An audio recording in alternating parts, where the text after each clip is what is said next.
Saudari-saudari yang terkasih di dalam Tuhan, umat di paroki Kebun Dalem, atau siapapun Anda dan dimanapun Anda berada, berkah dalam.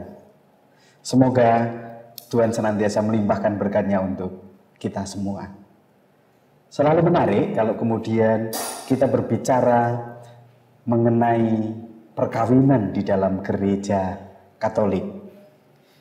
Dan untuk membahas tentang perkawinan itu, malam hari ini saya atau kita kedatangan tamu yang luar biasa, membaktikan seluruh hidupnya untuk menjadi pengajar di Sanata Dharma, tepatnya di Fakultas Teologi Weda Bakti Sanata Dharma, Universitas Sanata Dharma. Siapakah beliau? Beliau lebih akrab dipanggil dengan nama Romo Pung, MSF. Romo Pung, selamat malam. Selamat malam. Berkah dalam. Ya. Romo mungkin sebagai pengantar mungkin boleh cerita sedikit aktivitas Romo setelah sudah purna ya Romo ya. Mungkin bisa cerita sedikit aktivitas Romo. Jadi setelah tidak mengajar lagi para frater, ya, saya memberi pelajaran ke kaum awam yang aktif ya, aktivis awam dalam bentuk kursus katolisitas. Oh begitu. Ya, jadi yang intinya supaya mereka lebih memahami kitab suci dan ajaran-ajaran gereja Katolik ya, di beberapa paroki. Di beberapa paroki. Ya. Jadi berapa lama sih Romo jadi dosen di Sanata Dharma itu? 35 tahun. 35 tahun membaktikan untuk mengajar, mempersiapkan para calon imam. Iya. Dan luar biasa tentu. Dan kemudian setelah tinggal di Wisma Biara Nasaret. Di Biara Nasaret. Lalu kemudian sekarang tinggal di Paroki Semarang Indah. Oh, Paroki Semarang Indah di dekat situ. Paroki Semarang Indah. Lalu sekarang tetap dengan konsennya mengajar ya Romo? Iya, masih ya. Kursus katolisitas di Semarang saja atau juga di Semarang ada 4 paroki, lalu di Jogja, Solo, Boyolali, Pati, Kudus. Pati, Kudus berarti yang KVKPAN Jogja ada, KVKPAN Semarang ada, KVKPAN Solo ada, yang belum KVKPAN Kedu. Betul ya, yang belum KVKPAN Kedu. Ya baik Romo, terima kasih untuk aktivitasnya. Jadi cukup dekat, jadi kalau membutuhkan sesuatu bisa kontak Romo Pung di Paroki Semarang Indah. Ya, kita langsung masuk ke topik soal perkawinan di dalam gereja Katolik Romo Pung. Mungkin Romo bisa memberikan pemahaman kepada kita, kepada umat khususnya, bagaimana gereja Katolik memaknai perkawinan Romo. Nah, gereja membedakan antara perkawinan antara 2 orang yang dibaptis dengan perkawinan-perkawinan lain. Ya. Oke. Nah, perkawinan orang yang dibaptis dilihat sebagai sakramen, artinya saluran rahmat. Ya, jadi sesama orang yang dibaptis menikah sah mendapat banyak rahmat. Seperti waktu mereka dibaptis, seperti waktu mereka merayakan Ekaristi, atau menerima sakramen tobat. Ya, jadi terutama perkawinan itu saluran rahmat yang memberikan banyak berkah, banyak bantuan dari Allah untuk mereka. Ya.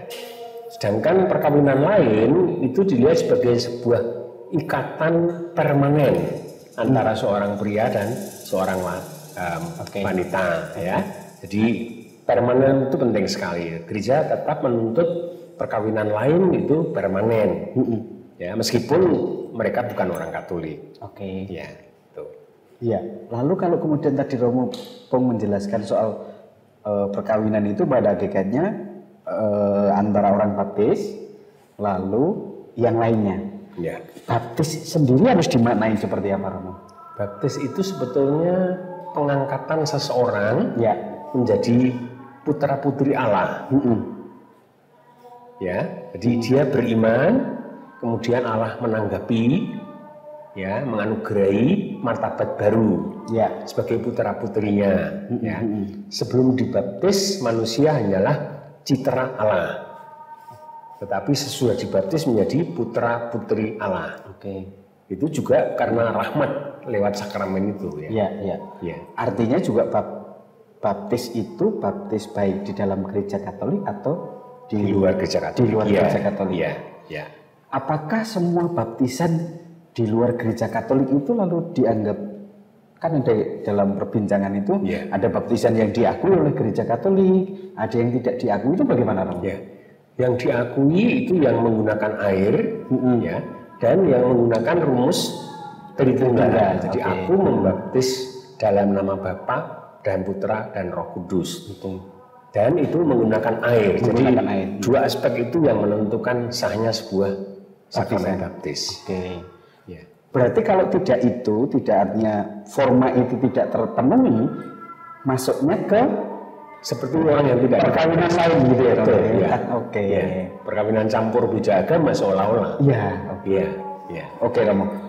Lalu kalau kemudian hakikatnya perkawinan menjadi seperti itu, lalu apakah setiap orang Katolik lalu bisa dipastikan bisa menikah secara Katolik Romo? Atau ada kemungkinan halangan-halangan atau apa gitu? Ada halangannya. Sekurang-kurangnya ada 9 halangan. Wah, banyak juga ya. Yang 3 itu berlaku juga untuk orang-orang beragama lain. Ya. Namanya halangan yang mutlak, yang tidak bisa didispensasi sama sekali. Ya. Misalnya yang pertama, impotensi yang tak tersembuhkan. Ya. Orang yang impoten dan tak tersembuhkan sejak sebelum menikah, menurut gereja tidak pernah dapat menikah secara sah. Ya. Lalu yang kedua, ada hubungan saudara kandung, kakak dan adik kandung, ayah dan putri kandung, ibu dan putra kandung tidak pernah bisa menikah. Ya. Itu yang disebut perkawinan sumbang ya, hubungan sumbang atau incest itu, ya kan? Nah. Yang ketiga, orang yang sudah pernah menikah dan suami atau istrinya masih hidup. Ya, jadi sebetulnya secara kudrati masih terikat dengan seseorang sebagai suami atau istri. Ya, karena gereja mengikuti keyakinan bahwa setiap perkawinan harus monogam. Ya, akibatnya orang yang masih punya suami atau istri yang hidup ya tidak bisa menikah lagi dengan orang lain. Ya. Jadi 3 ini halangan yang mutlak, tidak bisa didispensasi. Ya, berlaku bukan hanya untuk orang Katolik. Orang Katolik, ya, betul. Berlaku umum ya, betul. Oke. Ya. Terima kasih Romo ya. Lalu ada 3 halangan yang hanya dapat didispensasi oleh paus. Ya. Yang pertama adalah tabisan suci. Ya, seorang frater yang sudah ditabiskan jadi diakon. Atau menjadi imam, apalagi menjadi uskup, ya, tidak bisa menikah secara sah, tetapi bisa mendapat dispensasi dari paus, ya. Lalu yang ketiga, buder atau suster, ya, yang sudah mengucapkan kaul kekal dalam tarekat kepausan, tarekat tingkat kepausan, ya, misalnya buder EVC, suster OSF, macam-macam itu, ya.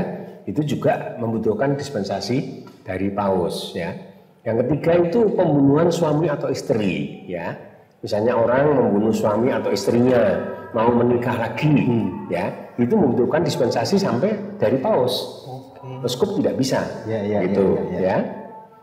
Lalu ada 3 halangan yang dapat dispensasi oleh uskup, ya. Yang pertama, usia masih belum cukup, ya. Jadi pria belum 16 tahun, wanita belum 14 tahun. Ya. Yang kedua, hubungan saudara dekat. Misalnya mau menikah dengan kemenakan sendiri, ya, atau mau menikah dengan saudara sepupu, ya, itu tidak bisa, ya. Harus ada dispensasi dari uskup dulu. Yang ketiga itu perbedaan agama. Misalnya seorang Katolik mau menikah dengan orang yang tidak terbaptis sama sekali, entah dari agama apapun, ya toh, itu juga membutuhkan dispensasi dari uskup. Ya, jadi sekurang-kurangnya ada 9 halangan, ya. Ada yang mutlak tidak bisa dispensasi, ada yang harus mendapat dispensasi dari paus dulu, ada yang cukup dispensasi dari uskup setempat. Ya, jadi kalau itu tidak terpenuhi, tidak bisa menikah secara sah, begitu. Ya. Gitu. Nah, menarik tadi Romo, ada halangan usia. Ya. Kalau gereja menuntutnya untuk yang laki 16, Ya. yang perempuan 14. Ya. Sementara hukum sipil kita kayaknya lebih tinggi Romo, 21-19 kalau tidak salah. Itu bagaimana Romo? Itu begini, jadi kalau orang Katolik menikah, misalnya umur 16 dengan 14, ya. Menurut gereja sudah sah. Ya. Menurut gereja sudah bisa. Tapi nanti waktu dicatatkan ke pemerintah ada masalah kan? Nah itu harus mencari dispensasi dari pemerintah. Oh ada? Ada dari pengadilan. Oh dari pengadilan ya Romo? Dari pengadilan. Oke. Ya. Romo dalam pengalaman Romo pernah membantu? Pernah. Misalnya ya, yang putri sudah hamil, ya, dan betul-betul saling mencintai. Ya. Orang tua semuanya mendukung, ya. Jadi kalau tidak diizinkan menikah kan berarti anak ini nanti lahir sebagai anak yang tidak sah. Oke. Karena kasihan. Padahal landasannya cukup cinta yang kuat antara mereka berdua, dukungan orang tua dan gereja mengizinkan kan? Ya betul. Jadi problemnya lebih nanti waktu sipilnya ya. Jadi begitu kan? Rasanya ada banyak umat yang belum tahu. Jadi kalau dalam kalau boleh saya katakan, sebagai orang Katolik kita itu kayak mengabdi dua aturan gitu ya. Satu aturan gereja dalam hal perkawinan itu, gereja menuntut perkawinan sah kalau usia di atas 16 dan 14. 16 itu untuk laki-laki, 14 itu untuk perempuan. Tetapi hukum sipil kita itu tuntutannya lebih tinggi lagi. Yang laki-laki itu 19, yang perempuan itu 16 ya. Nah itu. Jadi ya jalan tengahnya seperti itu. Harus ada surat semacam surat dispensasi dari pengadilan sipil gitu ya. Oke. Lalu soal halangan tadi, bruder, suster, mungkin banyak umat belum tahu dulu. Ini yang termasuk tarekat kepausan atau hanya itu kalau mau sederhana ya biasanya yang internasional, bruder dan suster yang punya rumah di banyak negara. Oke, simbolnya gitu ya, kepausan. Ya. Kalau hanya punya biara di Indonesia keuskupan misalnya, ya pasti belum kepausan. Oke. Ya. Contohnya suster yang baru saja di Pakem. Oh ya, putri-putri Yesus Kristus. Ya, itu rumahnya baru satu di Pakem. Betul. Itu kan tingkat keuskupan. Bahkan tingkat paroki itu. Iya, betul. Bahkan juga ada suster-suster yang tadinya internasional lalu menjadi nasional gitu ya. Ada juga. Oke, Romo. Itu berkaitan dengan halangan-halangan perkawinan. Jadi gereja ternyata juga menuntut syarat-syarat tertentu, tujuannya supaya kemudian apa Romo? Kenapa gereja menuntut syarat? Itu dari pengalaman ya, gereja itu kan membuat hukum itu kan dari pengalaman berabad-abad. Gereja kan sudah 20 abad. Iya, betul. Jadi kalau ada halangan itu diterjang ya, itu akibat negatifnya pasti banyak lah. Oke. Ya kan? Ibarat ada batu ya, kita akan kesandung kan. Lebih baik jangan sampai kesandung kan, begitu ya. Tapi ada kemungkinan dispensasi untuk beberapa halangan tertentu karena ada soal hak asasi. Jadi gereja menghargai hak asasi manusia untuk menikah atau tidak menikah. Jadi hak asasi itu tetap nomor satu di atas aturan gitu loh masalahnya kan. Betul ya. Nah seringkali begini Romo dalam prakteknya ada umat yang ngerti bahwa ada halangan. Tetapi ada kalanya juga banyak umat itu nggak ngerti bahwa ternyata ada halangan-halangan. Lalu ketika proses persiapan mau pernikahan itu, utamanya pada saat penyelidikan kanonik itu ada beberapa yang disembunyikan begitu Romo. Mungkin Romo punya saran untuk para anak-anak muda kita yang mempersiapkan perkawinan, mungkin apa sih yang harus diperhatikan gitu Romo? Menurut saya persiapan perkawinan jangka panjang, jarak jauh itu perlu untuk semua anak muda, bahkan yang belum punya pacar. Pewartaan untuk anak muda antara lain adalah masalah perkawinan. Halangan-halangan perkawinan itu menurut saya untuk anak-anak SMA kelas 2 ke atas sudah harus diberikan meskipun belum pacaran ya, supaya tahu Mengapa? Karena kalau dia sudah pacaran terlalu jauh, baru tahu itu halangan, kan repot, ya kan? Ya betul. Lebih baik sebelum mulai pacaran sudah tahu ada halangan atau tidak. Misalnya perbedaan agama, ya kan? Ya. Nah, kan lebih baik dia menghindari perkawinan beda agama.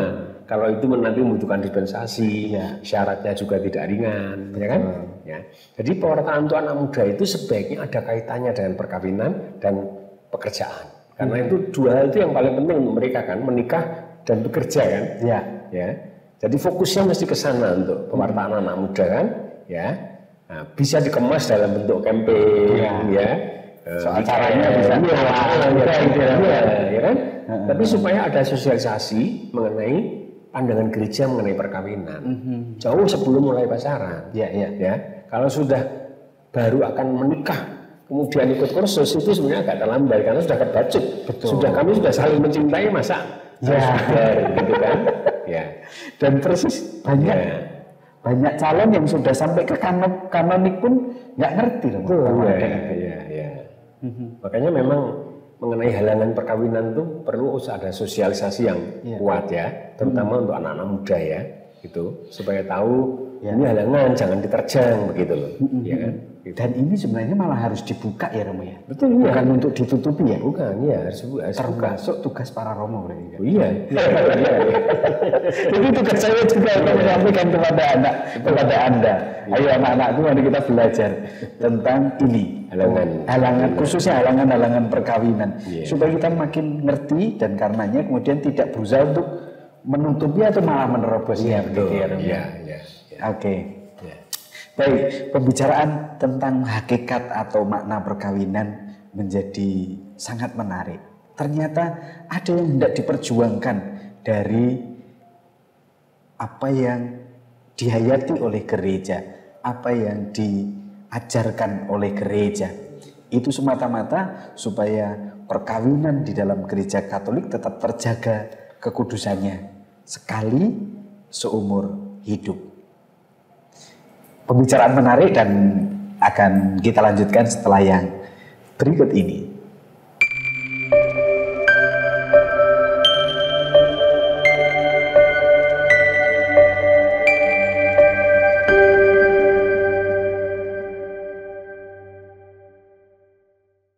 Oke, kita kembali lagi ke pembicaraan tentang perkawinan di dalam gereja Katolik. Tadi di sesi pertama ada satu yang menarik bahwa gereja itu ternyata di dalam perkawinan itu ada halangan-halangan. Nah, kita akan mencoba mengupas itu. Lalu kalau kemudian halangan-halangan ini ternyata entah karena diketahui atau karena tidak diketahui, ternyata lolos. Itu bagaimana, Romo? Ya, begini, nanti kalau mereka itu rukun, harus disahkan lagi toh, ya. Kalau rukun ternyata perkawinannya baik, ya, karena sebaiknya disahkan kan. Disahkan lagi. Nah, dicarikan dispensasi.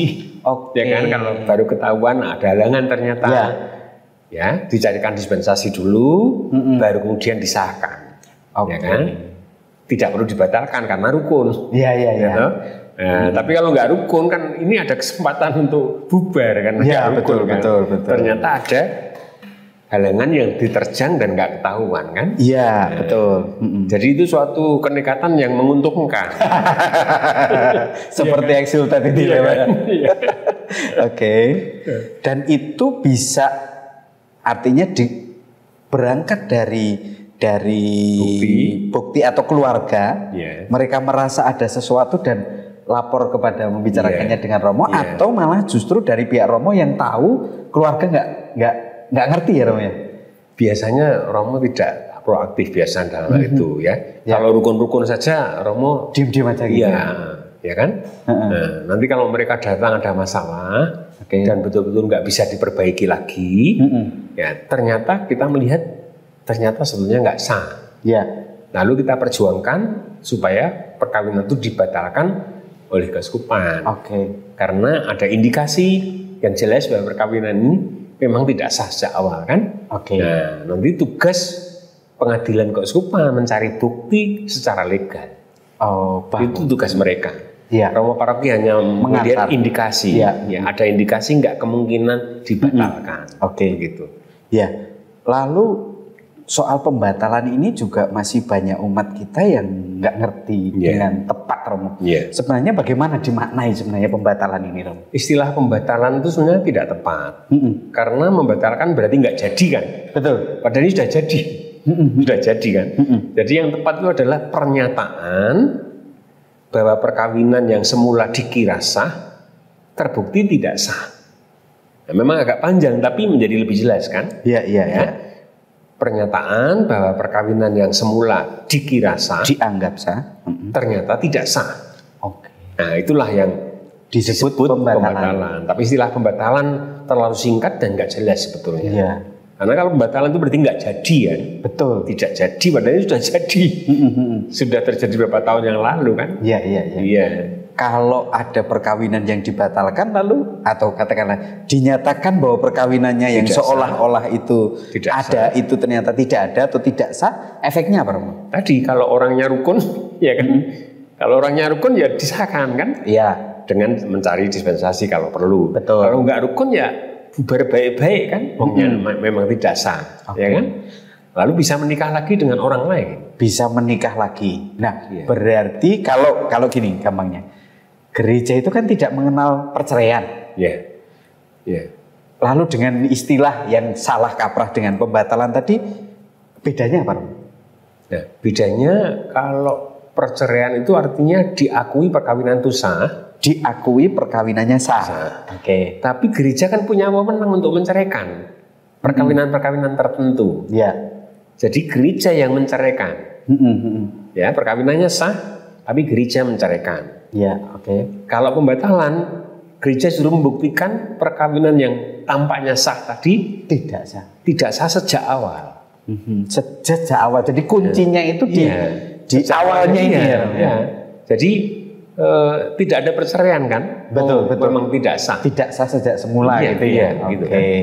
Berarti perbedaannya ada di situ. Dan yang pembatalan tanda petik tadi itu perkawinan yang dibatalkan tanda petik itu mereka seolah-olah bukan seolah-olah ya berarti dianggap yang laki jejaka lagi. Betul. Joko yang ini perawan gitu walaupun ada anaknya karena bukan secara fisik gitu ya. Betul. Oke. Kalau perceraian itu ada janda dan duda. Ya, mungkin ada gonogini segala. Ya, kayak gitu. Iya. Dan urusan untuk efek-efek sipil itu gereja nggak ambil bagian ya Romo ya. Itu akan diselesaikan secara sipil negara gitu ya. Ya paling-paling kalau kita punya tim advokasi ya sebaiknya kita menolong kan. Karena itu umat kita ya kan.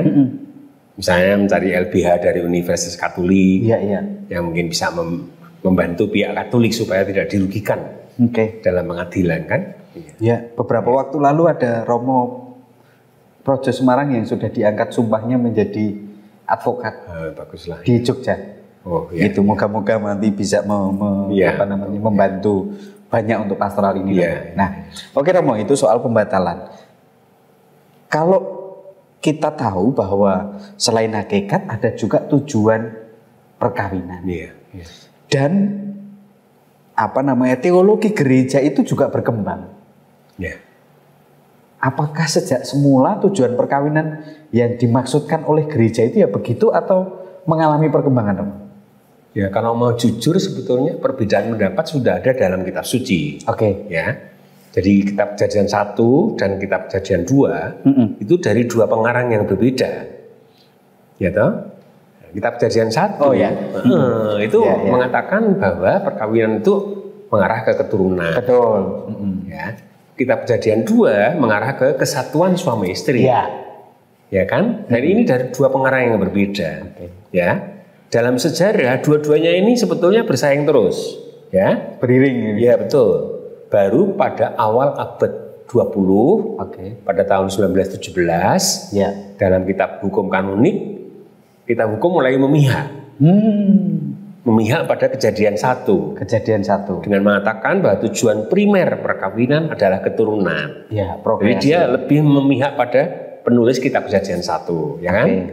Nah, kemudian yang sekunder, tujuan sekunder adalah kesatuan suami istri, ya kan? Ya. Nah, dan itu bertahan sampai Konsili Vatikan II sebetulnya. Oh, Konsili Vatikan kedua. Konsili Vatikan II mulai tidak berpihak, bahkan mulai merumuskan secara baru. Ya, kitab Konsili Vatikan II mengatakan begini, perkawinan itu bermacam-macam tujuannya. Ya. Untuk keuntungan pribadi yang menikah, untuk kesejahteraan keluarga mereka supaya ikut bergembira, untuk kepentingan masyarakat, ya. Jadi Konsili Vatikan II tidak berpihak, ya toh. Nah, kemudian Kitab Hukum Kanonik 1983 tanda petik mulai berpihak kebalikannya. Oke. Ya kan? Dengan mengatakan pertama-tama perkawinan adalah untuk kesejahteraan suami istri. Baru kemudian yang lain-lain. Iya. Ya kan? Ditempatkan nomor 2. Iya, ya. Itu kiranya ya mengakomodasi pandangan masyarakat. Ya, pandangan masyarakat dengan melihat eksplosi penduduk di banyak tempat, ya. Tampaknya mulai tanda petik menomorduakan keturunan. Ya. Ya, lebih menekankan pentingnya suami istri itu bersatu dan berbahagia. Ya. Dan sebetulnya tren pasutri yang tidak mau punya anak itu sudah mulai banyak. Makin banyak. Betul. Bahkan sekarang ada tren tidak menikah. Betul. Ya. Hidup bersama ya, pun. Di Singapura, Korea, di Jepang itu mulai ada yang ya banyak pemudi-pemudi yang tidak mau menikah dengan sengaja tidak mau menikah. Begitu, ya kan? Jadi tren itu tampaknya ikut mempengaruhi juga para pemimpin gereja ya untuk melihat sebetulnya tujuan pokok perkawinan itu apa sih? Ya, jadi trennya itu berbalik. Sekarang ini nomor 1 adalah kesejahteraan suami istri, baru nomor 2 adalah keturunan. Tren-tren itu di antara para teolog, kalau istilah saya para dewa-dewa itu sudah mulai dibicarakan. Iya. Bahkan sekarang sudah sampai ke arah LGBT, perkawinan sesama jenis. Iya. Nah, sekarang ini kan ada semacam ketegangan ya antara uskup-uskup Jerman dan Vatikan. Uskup Jerman itu ingin supaya Vatikan mengizinkan imam-imam di Jerman memberi berkat untuk perkawinan LGBT. Berkat. Hanya beri berkat saja, tidak menikahkan. Pernikahannya disipil, tapi supaya gereja ikut memberi berkat. Tapi Vatikan tidak setuju karena bisa ditafsirkan memberkati berarti mengesahkan. Itu masalahnya kan. Karena orang Katolik seringkali mengatakan sudah diberkati artinya sudah sah. Padahal itu istilah lain sebenarnya. Berkat dengan pengesahan itu beda. Berkat itu kan soal liturgi. Betul. Ya kan? Kalau soal pengesahan kan soal legal. Efek sipil begitu ya. Kalau kemudian ternyata ada perbedaan dan itu ternyata sejak semula bahkan dalam kitab suci pun sudah ada. Ketika sekarang trennya itu ke arah kesejahteraan suami istri, sementara prokreasi itu atau terbuka pada keturunan itu ditempatkan pada nomor kedua. Lalu di dunia yang lain, di dunia kesehatan atau semacamnya itu ada yang namanya pembatasan kelahiran. Itu bagaimana dihubungkan dengan begitu? Jadi dalam gereja Katolik sekarang ini boleh dikatakan ada 3 aliran lah ya. Jadi aliran progresif itu boleh dikatakan uskup-uskup Indonesia. Malah yang progresif. Yang mengatakan bahwa pasutri Katolik boleh mencegah kehamilan kalau alasannya kuat, ya, dan kalau bisa menggunakan cara alamiah dulu. Tetapi kalau nyatanya de facto tidak bisa, tidak perlu merasa berdosa kalau menggunakan kontrasepsi, asal tidak bersifat menggugurkan dan tidak memandulkan secara tetap. Ini sudah paling maju ini. Kemudian yang kolot hanya mau menerima caranya hanya alamiah saja, tidak ada kemungkinan lain. Nah, kemudian ada yang di tengah-tengah. Untuk kasus-kasus yang sangat khusus, pasutri tertentu bisa berkonsultasi dengan romo paroki. Romo paroki yang nanti menilai layak mencegah kehamilan dengan kontrasepsi atau tidak. Jadi masih perlu persetujuan hierarki dulu. Bagian tengah ini, ambilan tengah. Ya. Di Indonesia hampir nggak ada lagi yang berkonsultasi soal kontrasepsi. Langsung gitu ya? Iya, mereka langsung menjalankan. Memilih itu gitu. Iya. Jadi boleh dikatakan dalam soal ajaran tanda petik agak resmi itu Indonesia paling berani. Paling berani. Ya? Paling progresif. Waktu itu mungkin karena kondisinya pada zaman Pak Harto, ya, orang hanya boleh punya 2 anak, ya. Tunjangannya juga hanya untuk 2 anak. Kalau mau naik pangkat, anaknya juga hanya 2 anak. Yang dihitung gitu ya. Ya, jadi agak dipaksa. Ya, karena agak dipaksa. Mungkin kondisi itu ikut mempengaruhi para uskup Indonesia. Ya. Artinya pada level di Indonesia sangat dimungkinkan adanya pengaturan kelahiran. Iya, betul. Bahkan dengan kontrasepsi. Dengan alat-alat kontrasepsi. Bantuan alat kontrasepsi gitu ya. Asal tadi tidak bersifat memandulkan secara tetap ya, dan tidak bersifat menggugurkan. Kalau terpaksa itu harus dipilih loh. Wah, itu tidak bisa diturunkan karena toleransinya sudah terlalu banyak. Oke. Ya. Jadi toleransi dari kemawi itu ya itu sudah banyak sekali. Ya. Semua kontrasepsi boleh, hanya yang tidak adalah yang menggugurkan atau memandulkan secara tetap. Memandulkan tetap itu berarti kayak vasektomi ya. Iya, vasektomi dan tubektomi. Tubektomi itu ya. Padahal itu kan yang didukung oleh Pak Harto waktu itu. Ya kan? Ya. Kalau yang sifatnya sementara masih dimungkinkan ya? Masih dimungkinkan. Masih. Ya, jadi menarik kan kita kayak kemudian ternyata dalam perkawinan itu unsurnya sangat banyak dan kita perlu belajar itu. Tabu loh bagi sebagian banyak orang. Bahkan mungkin kayak saya juga ketika mau ngomong itu kayak semacam nanti gimana ya nanti karena kita para Romo tidak mengalami ya. itu harus bagaimana Romo? Kok mau mengajar begitu? Itu harus bagaimana Romo? Gini, gereja itu tidak hanya punya wewenang tapi punya tugas untuk mengajar. Ya, yang namanya tugas kenabian. Ya. Tugas kenabian itu tugas mengajar. Jadi meskipun para Romo tidak menikah, tetap harus mengajar mengenai perkawinan. Karena tugas kenabiannya. Kaitannya ilmu gitu ya. Iya. Maka yang penting para Romo itu ya berdialog dengan kaum awam, ya kan. Lalu kalau menjelaskan pada kaum awam juga harus yang masuk akal untuk mereka. Ya. Mengapa gereja mengajarkan begini, begitu dan sebagainya. Dan kalau kita cukup hati-hati, ya itu biasanya mereka bisa mengerti. Ya, itu. Bahwa ada yang kemudian nekat melakukan sesuatu yang jelas dilarang oleh gereja itu pasti ada, pasti ada. Ya, mungkin kondisi mereka juga memaksa mereka berbuat demikian kan, begitu. Ya. Maka Paus ke-6 itu pernah mengatakan meskipun aturan gereja itu ketat sekali dan berat sekali, tapi para Romo harus menghadapi para suami istri itu dengan cinta kasih Kristus. Itu artinya juga ada belas kasih, ada kemurahan hati, maka ada toleransi lewat konsultasi. Ya, kasuistik begitu. Ya, mungkin aturan umum dijelaskan, tetapi dalam konsultasi ada kelonggaran tertentu.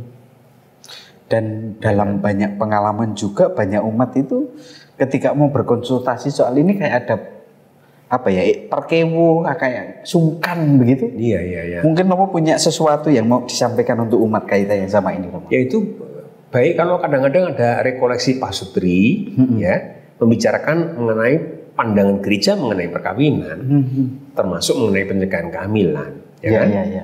Jadi kita dengan terus terang mengatakan ini loh ajaran gereja. Ya. Bagaimana tanggapan mereka? Mereka mampu atau tidak? Kalau tidak mampu melaksanakan, mengapa? Gereja bisa memberi toleransi sampai sejauh mana? Seperti itu ya. Ya kan? Ada pembicaraan lewat koleksi atau weekend begitu. Atau ceramah dengan tanya jawab. Ya.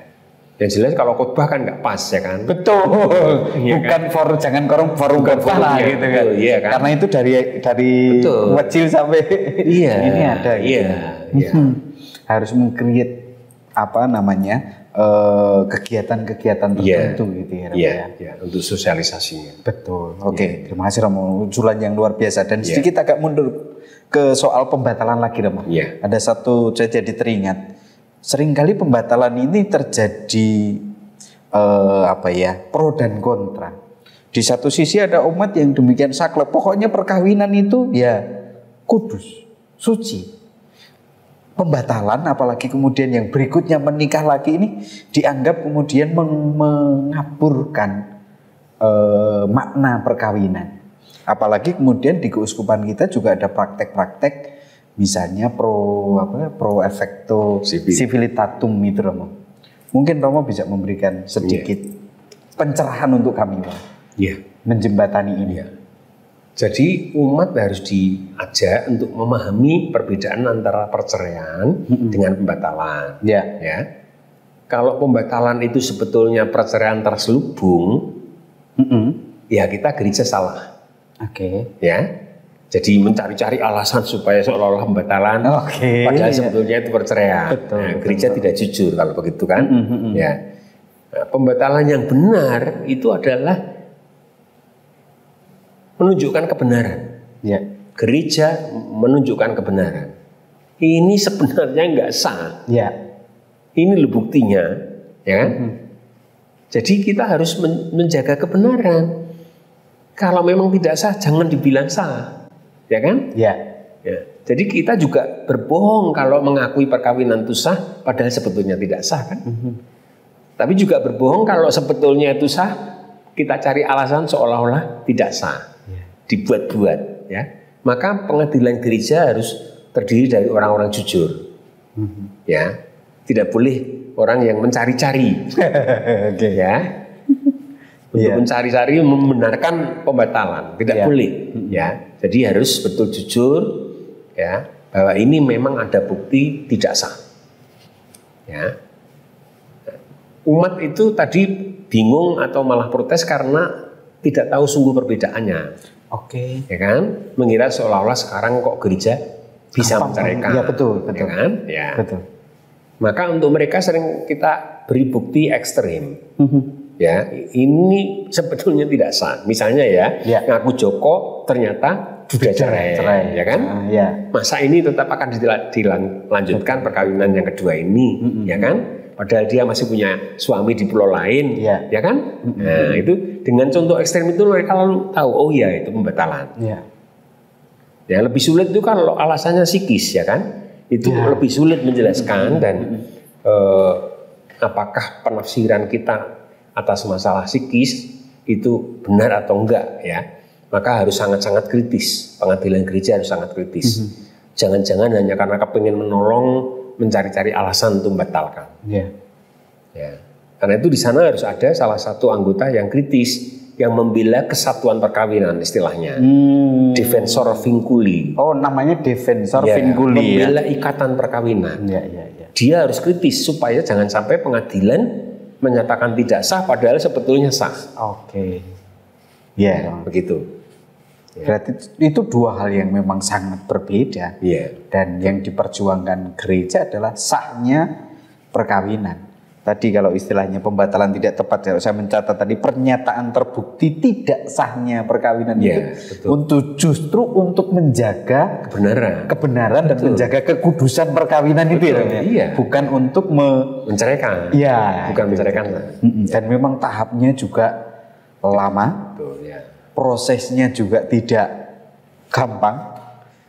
Mungkin bisa menunggu sampai setahun, sampai 2 tahun bisa gitu. Lebih, bisa lebih gitu. Nah, karena biasanya ya orang yang berkepentingan untuk dilanjutkan perkawinan itu akan cari alasan untuk terus. Tidak mau dibatalkan. Sehingga gereja juga ragu-ragu, yang satu mau membatalkan, yang lain tidak mau. Ya kan? Saya beri contoh misalnya, istri bilang, saya mohon dibatalkan karena suami saya sejak menikah sudah tidak poten, sudah impoten, ya kan? Dan tidak pernah sembuh. Ya. Suami ditanyai, saya poten sekali. Iya. Ya kan? Masih strong ya. Harmonya bagaimana membuktikan? Iya, iya. Iya kan? Kan gereja harus mencari bukti. Betul, betul. Lewat resep-resepnya. Iya. Kalau perlu dokternya, ya kan? Menggunakan medis. Betul gitu. Ya, yang betul tahu gitu loh. Iya. Gereja nggak boleh sok tahu padahal memang nggak tahu kan? Iya. Betul. Oke. Itu contohnya. Ya. Ya. Baik Romo. Ya. Hakikat perkawinan, tujuan perkawinan hendaknya menjadi sesuatu yang juga dipahami bersama, karena dari situ kemudian akan ada turunan-turunan lain yang kedepannya harus dihidupi. Yang hendak diperjuangkan adalah tadi supaya kekudusan perkawinan tetap dijaga. Kita break sebentar.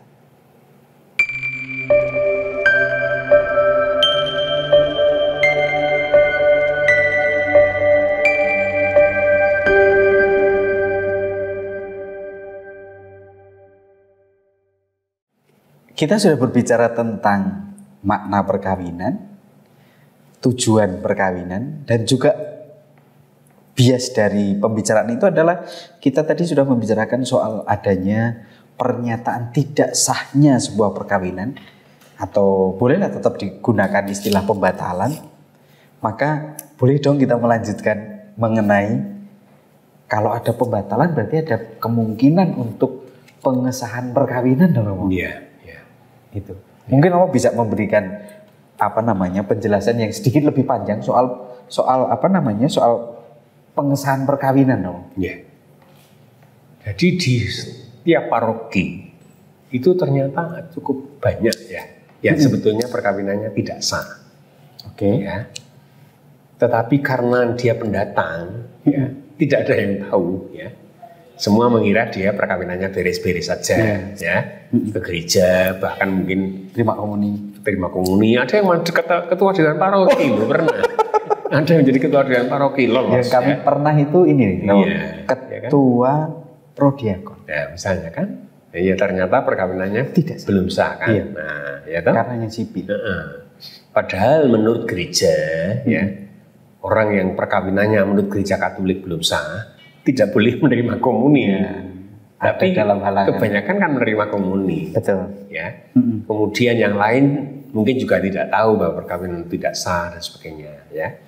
Maka kebalikan dari pembatalan adalah pengesahan perkawinan. Artinya begini, ada suami istri yang rukun, harmonis, ya.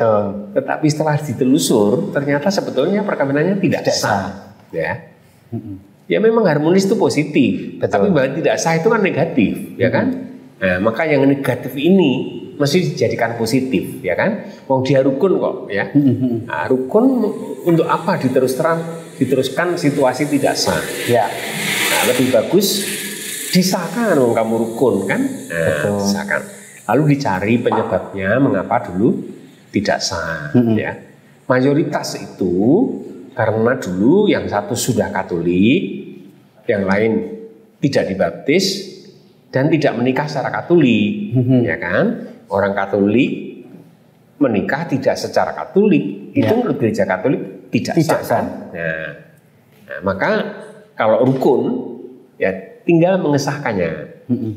Lalu caranya seperti orang mau menikah lagi kan? Ya. Diselidiki, ada halangan atau tidak dan sebagainya. Nanti ya seperti orang menikah lagi, pembaruan janji perkawinan. Ya, nggak usah pakai pesta itu saja, ya kan? Nah, begitu disahkan, dicatat di buku baptis masing-masing tanggal sekian perkawinannya boleh disahkan. Kan? Saat itu. Lalu dia diberi testimoni matrimoni kan, supaya wah sekarang perkawinan saya sudah sah. Walaupun pernikahannya sudah sekian puluh tahun yang lalu. Ya, lalu menerima komuninya juga sah. Begitu, ya. Tapi tadi lagi kalau rukun, kalau nggak rukun ya jangan kan? Kalau jelas nggak rukun ya jangan disahkan. Ya, nanti jangan-jangan disahkan tahun depan malah cerai. Ada yang begitu. Ada yang romonya terlalu cepat memberkati, mengesahkan, padahal belum solid. Ya, Akhirnya mereka kecewa dan menyalahkan romonya yang membereskan. Ya. Kalau yang kasus begini harus bagaimana, Romo? Wah, itu memang sudah kesalahan, sudah nggak bisa sudah. Jadi kalau sudah terlanjur disahkan, ya wes selesai. Ya sudah, apalagi sudah sakramen kan? Iya. Itu kan suatu kecelakaan lah ya. Tujuannya kan bagus disahkan. Ya. Tapi alasan untuk mengesahkan yaitu soliditas itu perlu diperhatikan. Kalau belum solid, jangan disahkan dulu sebetulnya. Iya. Ya kan? Dibantu supaya solid dulu, jangan sampai nanti justru setelah disahkan bubar. Ya. Ya kan? Begitu. Oke. Jadi intinya mereka seperti mantan anyar lagi, ya. Kalau ada halangan dicari dispensasi dan setelah semuanya beres, kemudian seperti menikah lagi, mengucapkan janji nikah lagi di depan pastor dan 2 saksi. Ya. Istilahnya memang bukan pernikahan lagi, tapi sebetulnya intinya sama. Karena dulu dianggap belum menikah, karena mau belum sah. Walaupun anaknya udah gede. Iya. Ya. Nah, kalau yang satu tidak Katolik, ini seringkali sulitnya kan nggak mau. Betul. Ya kan? Lalu ada jalan pastoral nggak? Ada, yaitu uskup. Uskup berkenan mengesahkan tanpa upacara apa-apa. Hanya uskup yang bisa? Ya, itu dengan sebuah surat keputusan. Oke. Ya, itu namanya penyembuhan pada akar istilahnya. Ya, jadi tanpa upacara apa-apa. Misalnya, seorang gadis Katolik menikah dengan seorang pria Muslim secara Islam. Betul. Lalu yang Katolik ini kepingin disahkan perkawinannya, ya. Tapi suaminya tidak mau. Ya, suaminya tidak mau. Disahkannya itu di kesara gerejanya itu. Iya kan? Nah, dia bilang loh, dulu saya aja nggak mau, masa sekarang saya mau menikah secara Katolik kan? Iya. Nah, lalu minta Bapak Uskup mengesahkan perkawinan itu tanpa upacara apa-apa. Oke. Ya kan? Tapi sekali lagi romonya harus melihat ini solid belum perkawinan ini. Kuncinya ada di situ. Karena nanti sudah disahkan oleh Bapak Uskup, malah bubar, korbannya malah umat kita ya. Malah repot sekali kan? Gitu loh. Yang Katolik nggak bisa menikah lagi. Betul. Kalau sudah terlanjur disahkan. Ya. Jadi kadang-kadang itu kita bermaksud baik, tapi alasan berbuat baik itu kurang kuat. Ya kan? Maka memang harus bijaksana. Pastoral perkawinan itu membutuhkan kebijaksanaan yang luar biasa. Karena menyangkut nasib keluarga itu kan. Ya. Kalau Romo kan hanya perhitungan legal saja. Menurut hukum begini. Tapi yang mengalami akibatnya kan yang menikah. Gitu. Tetap butuh waktu, makanya jangan dikejar-kejar ya Romonya ya. Ya gitu. Ya, betul. Karena kadang umat juga demikian, karena ingin segera lalu ngejar-ngejar Romonya. Iya. Padahal dari pembicaraan kita melihat belum solid sebetulnya, masih ada banyak masalah kan. Gitu. Jadi kalau masih banyak masalah, jangan terlalu cepat mengesahkan sebuah perkawinan. Karena sekali menikah secara Katolik tidak bisa lagi bercerai, itu problemnya kan. Gitu. Ya, itu satu berarti perkawinan yang bisa disahkan, Romo. Tapi bisa jadi ada bentuk perkawinan yang tidak bisa disahkan. Harus bagaimana, Romo? Ya, lalu satu-satunya adalah memohon kemurahan rohani namanya, ya, lewat Romo Paroki, meminta kemurahan rohani dari panitia tingkat keuskupan. Supaya boleh menerima komuni meskipun perkawinannya tidak bisa disahkan. Ya, misalnya perkawinan pertama sudah sah sakramen dan sudah punya anak, ya, tapi cerai sipil, terpaksa menikah lagi dengan orang Katolik, kan tidak bisa menikah secara Katolik, ya kan? Terpaksa menikah dengan cara apalah di luar gereja, ya kan? Nah, sekarang rindu menerima komuni, ya.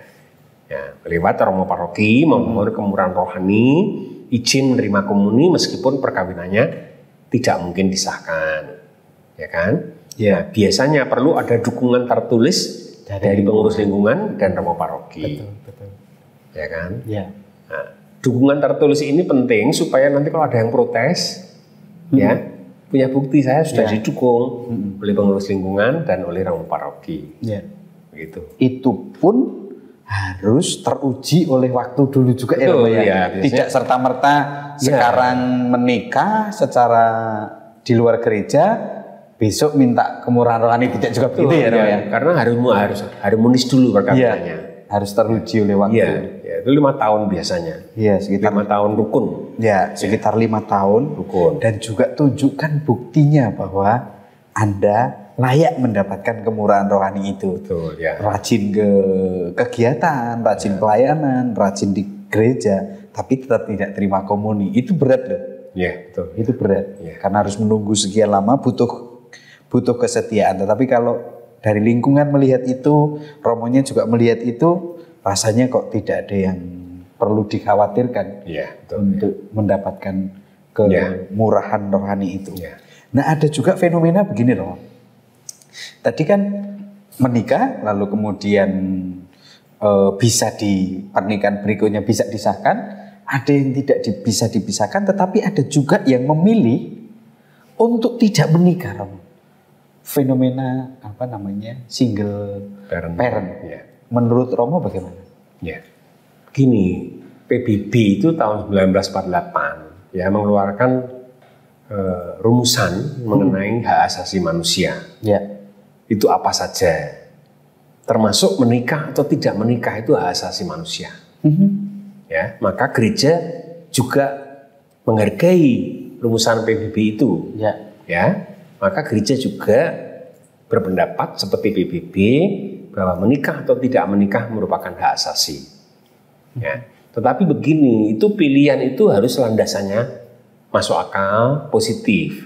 Ya, misalnya ya, kalau tidak menikah karena benci terhadap lain jenis, ini kan nggak sehat. Ya, ada,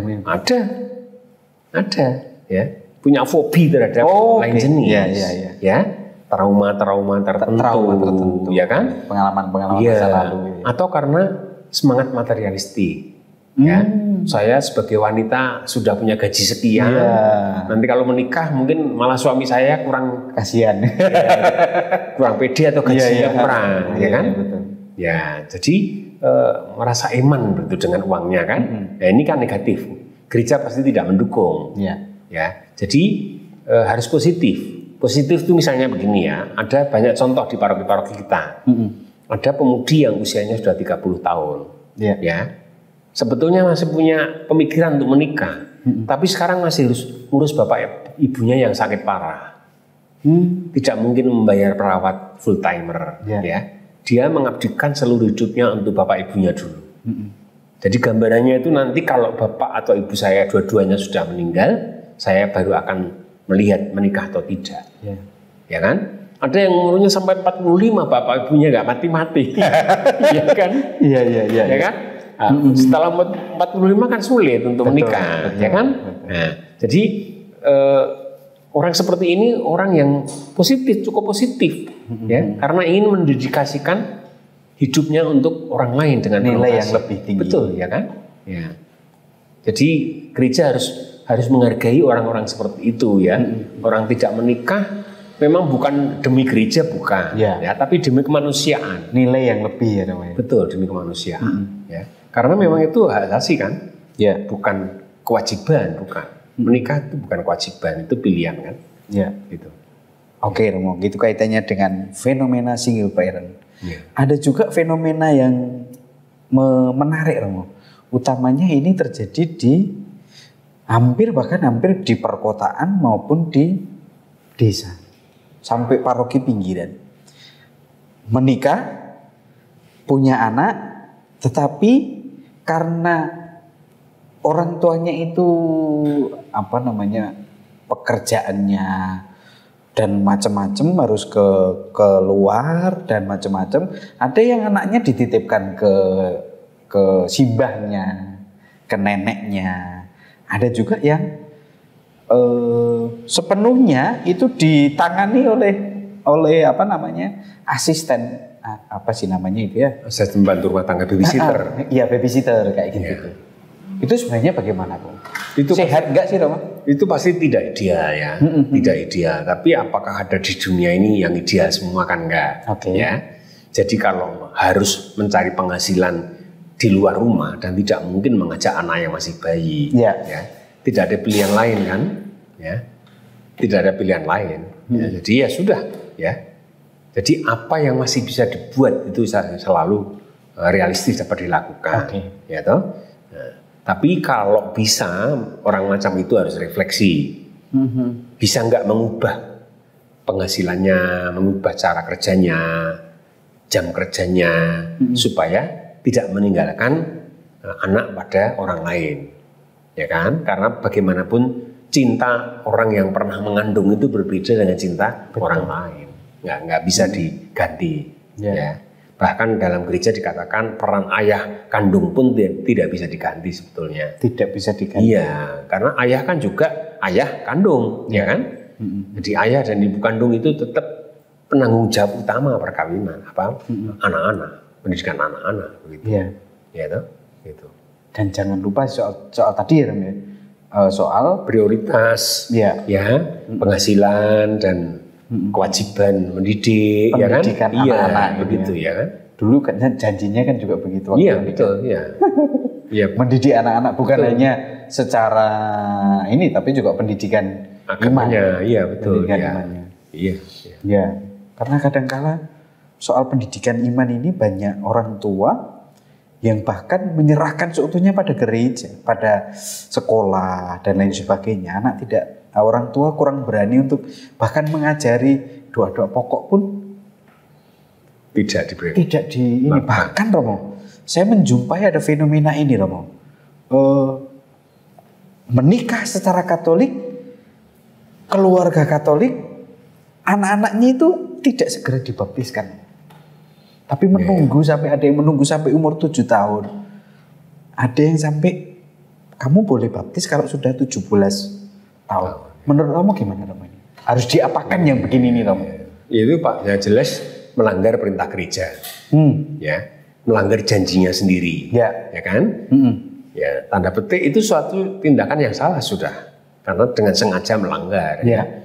Mungkin dia mempunyai pandangan seolah-olah benar, tapi jelas tidak benar. Pandangan seperti itu. Fenomena lain yang perlu dikhawatirkan ialah termasuk di Semarang ini. Ya. Banyak bapak ibunya yang terlalu cepat mengirim anaknya belajar di luar negeri. Apalagi kalau sampai ke Eropa Barat. Kita tahu iman di Eropa Barat sekarang macam apa. Jadi anak kita kirim ke sana, mungkin ijazahnya hebat. Tapi imannya hancur di sana. Perlu menjadi catatan ini. Ya, saya beri contoh. Saya waktu di Jerman ketemu muda-mudi Katolik. Ya, kosnya itu 1 kamar loh, suami istri belum menikah, 1 kamar. Alasannya hanya supaya murah, karena kosnya 1 kamar, ya kan? Dan kadang-kadang mereka berhubungan seperti suami istri. Betul. Ketika saya tanya, mengapa kamu buat begini? Ya ini kan di Jerman nggak apa-apa Romo. Nanti kalau di Indonesia tidak kami lakukan lagi. Jadi seolah ada moral di Jerman dan moral di Indonesia gitu ya. Nah, orang macam ini biasanya orang tuanya nggak tahu. Nggak pernah ke gereja, Natal pun nggak ke gereja, ya. Karena kondisi Eropa itu sudah tidak sama dengan di Indonesia, ya. Jadi biasanya orang tua di sini itu mengira asal nilainya bagus, ijazahnya hebat, nanti beres. Nanti akan kaget sendiri kalau anaknya ternyata nggak pernah ke gereja lagi. Nanti setelah menikah anaknya nggak dididik secara Katolik juga, ya. Apalagi kemudian tinggal di sana seumur hidup. Nah itu kan, ya toh? Betul. Dan itu di Semarang cukup. Iya, kita kan harus berpikir ya, kita ingin punya anak cucu macam apa, ya? Apakah hanya sukses secara material, atau sukses secara penuh? Itu harus dipikirkan. Dan itu kadang-kadang kurang dipikirkan, ya. Jadi yang penting saya bisa membiayai, nanti mereka lulus, syukur-syukur dapat bekerja di sana. Tidak melihat kondisi iman dan moralnya bagaimana, begitu, ya kan? Maka soal pendidikan anak, mari kita sungguh sebagai orang tua belajar sungguh, merenungkan sungguh, karena biasnya bukan hanya soal ngajarin doa, tetapi memberi pondasi untuk hidup anak-anak kita gitu ya. Ya, secara Kristiani gitu. Oke, baik Romo. Kalau melihat berbagai fenomena-fenomena itu, apakah menurut Romo paroki-paroki itu sudah sewajarnya atau sudah saatnya punya crisis center sih Romo? Ya. Mungkin tidak hanya crisis center, tapi pastoral keluarga yang baik. Pastoral keluarga ya kan? Pastoral keluarga yang baik, salah satu bagiannya adalah crisis center atau tempat konsultasi keluarga. Betul. Ya kan? Oke. Ya. Untuk konsultasi keluarga adalah catatan. Pada umumnya umat lebih percaya pada imam.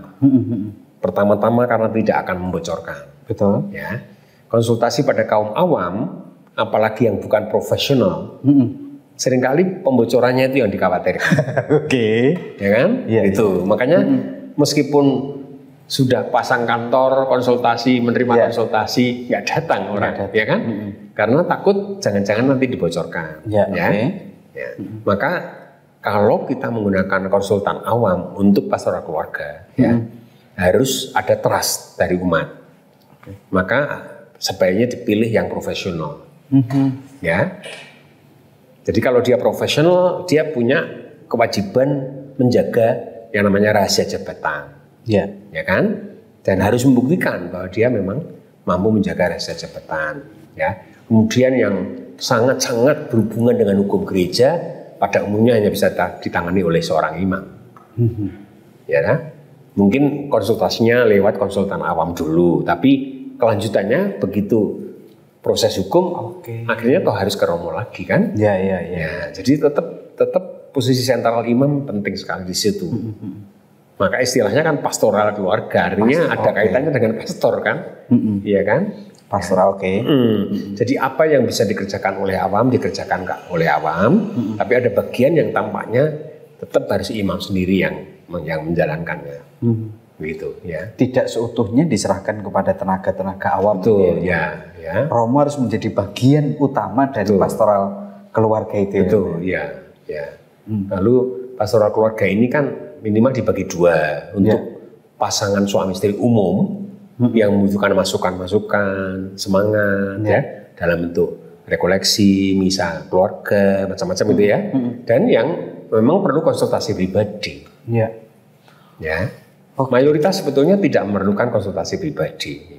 Biasanya ya sekitar 10% yang membutuhkan konsultasi pribadi. Yang pribadi-pribadi.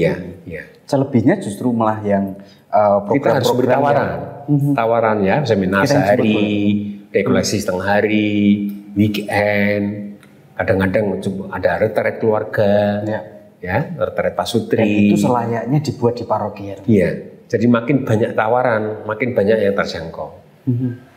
Ada yang murah, ada yang mahal, ya kan? Ya. Karena ada yang mahal yang mampu membiayai. Ada yang murah yang juga berguna, iya, supaya menjangkau. Ya. Termasuk misalnya yang masih punya bayi, ini justru kita yang harus jemput bola kan? Kalau masih bayi disuruh rekoleksi, alasannya saya masih punya bayi. Kita yang mengunjungi kan? Jadi kunjungan itu terutama untuk keluarga-keluarga yang tidak pernah bisa datang di paroki atau di tempat lain. Kita yang jemput bola, kita yang mengalah ke sana. Ya kan? Terutama yang itu masih punya bayi itu kita yang berkunjung. Karena mereka sulit dikumpulkan, alasannya punya bayi. Ya. Nanti kalaupun datang tiba-tiba keluar anaknya nangis kan gitu. Butuh strategi yang tepat gitu ya. Kan ya. Butuh strategi. Kita yang mengunjungi, ya kan? Begitu.